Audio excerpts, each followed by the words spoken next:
Moscow पर drone का महा अटैक, रूस में मचा भारी कोहरा।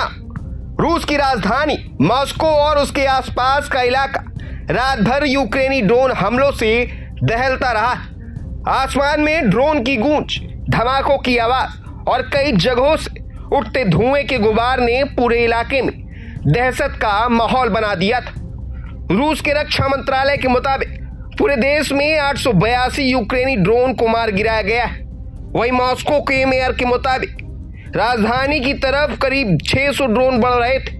रूस का दावा है कि बड़ी संख्या में ड्रोन को मॉस्को इलाके में ही नष्ट कर दिया गया था, लेकिन इसके बावजूद कुछ ड्रोन अपने निशाने तक पहुंचने में कामयाब रहे। मॉस्को इलाके के पोदोल्स्क में हुए हमले में 83 साल के एक बुजुर्ग की मौत हो गई, जबकि कई लोग घायल हुए। हमले का असर सिर्फ रिहायशी इलाकों तक नहीं रहा, कोले दिनों में वाइल्ड्सबेरीज के बड़े गोदाम को भी नुकसान पहुंचा। सामने आए वीडियो में गोदाम से उठता घना धुआं साफ दिखाई दे रहा है। इसके अलावा दोमोदेदोवो हवाई अड्डे के पास मौजूद एक गोदाम को भी नुकसान पहुंचने की खबर। सबसे बड़ा सवाल यह कि यूक्रेन ने मॉस्को इलाके को इतनी बड़ी संख्या में ड्रोन से क्यों घेरा। यूक्रेन लंबे वक्त से रूस के सैन्य और आर्थिक ढांचे से जुड़े ठिकानों को निशाना बनाता रहा।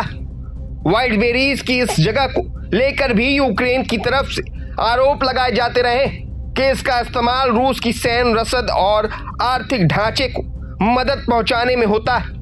हालांकि रूस की तरफ से इतनी बड़ी संख्या में ड्रोन को रोकने का दावा किया गया है, लेकिन कुछ ड्रोन का हम इलाकों तक पहुंचना मॉस्को की सुरक्षा व्यवस्था के सामने बड़ा सवाल खड़े करते हैं। यानी इस हमले के जरिए यूक्रेन ने एक बार फिर दिखाने की कोशिश की कि जंग अब सिर्फ सीमा पर नहीं बल्कि रूस के भीतर तक पहुंच चुकी। अब नजर रूस के जवाब पर। क्या मॉस्को इस बड़े हमले के बाद यूक्रेन के खिलाफ और बड़ा पलटवार करेगा? क्या आने वाले दिनों में ड्रोन हमले और ज्यादा खतरनाक होंगे?